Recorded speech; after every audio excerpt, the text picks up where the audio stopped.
এবাৰ তিতাবৰত ৰাজ্যৰ ক্ষোভ দেখিবলৈ পোৱা গৈছে তৰুণ গগৈৰ বিৰুদ্ধে। তৰুণ গগৈৰ 15 বছৰীয়া শাসনকালত ৰাজ্যক প্ৰবঞ্চনা কৰাৰ অভিযোগ উত্থাপিত কৰিছে।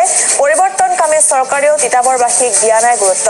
সকলো পিনে সমস্যাৰে জৰ্জৰিত হৈ আছে তিতাবৰবাসী। আৰু এই সন্দৰ্ভত তিতাবৰৰ পৰা চিত্ৰকমল বেজবৰুৱাৰ এক প্ৰতিবেদন।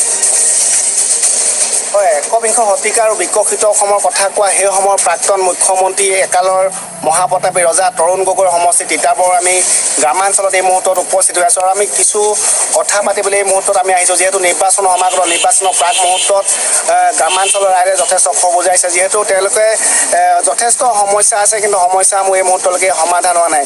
এই মুহূৰ্তত ৰাজ্যত এখন পৰিৱৰ্তনকামী চৰকাৰ, পৰিৱৰ্তনৰ কথা কোৱা এখন চৰকাৰ আছে, সৰ্বানন্দ সোণোৱাল নেতৃত্বাধীন চৰকাৰখন। কিন্তু বাস্তৱ ক্ষেত্ৰত এই তৰুণ গগৈ চৰকাৰে হওক বা এই মুহূৰ্তৰ পৰিৱৰ্তনৰ কথা কোৱা সৰ্বানন্দ সোণোৱাল নেতৃত্বাধীন চৰকাৰখনেই হওক, কিন্তু এখন চৰকাৰৰ পৰা কিন্তু এই মুহূৰ্তত এইসকল ৰাইজে কিন্তু বিশেষ ধৰণৰ কোনো সহায় সহযোগিতা লাভ কৰা নাই, যাৰ পৰিপ্ৰেক্ষিতত প্ৰতিক্ৰিয়া সৃষ্টি হৈছে।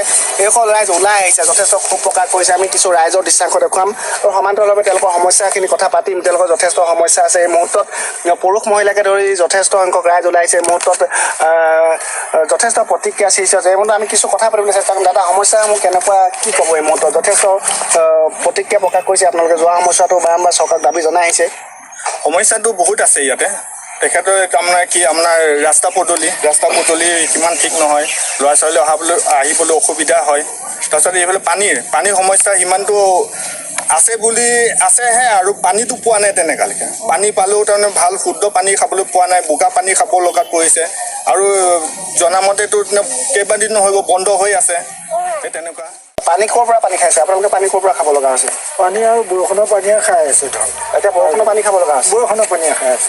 কি ক'ব এই মুহূৰ্তত? কি ক'ব? চৰকাৰখন আছে, পৰিৱৰ্তনৰ কথা কৈছে, কিন্তু পানী সাধাৰণ পানীটো পালেও সুবিধা নালাগে। আমাৰ পানীকণৰ সুবিধাটো বেছি লাগে। আমি বোকা পানী খাই থাকি আমাৰ বহুত লোকচান হৈছে। আমাৰ বেমাৰ বৈদ্য হ'লে আমাৰ চিকিৎসা কৰিবলৈ আমাৰ পানীৰ কাৰণে টকা পইচাৰ সুবিধা নাইকিয়া। চৰকাৰখনক কি ক'ব? চৰকাৰখনক কি এতিয়া মই ইমান এটা কি ক'ব? চৰকাৰখনক কি দাবী জনাব এই মুহূৰ্তত?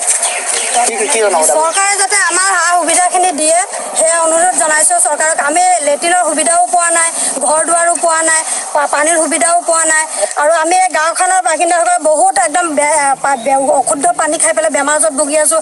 চিকিৎসালয় দূৰ আছে, চিকিৎসালয় গ'লে মেলিলেও আমাৰ বহুত টকা পইচা লৈ সেই সা সুবিধা আমি নাপাওঁ। তেনেকৈ নাপাওঁ। আৰু ল'ৰা ছোৱালী বহুতো বেমাৰ হৈছে, আৰু স্কুলৰ কাৰণেও বহুত সাহাৰ্য লাগে আমাৰ।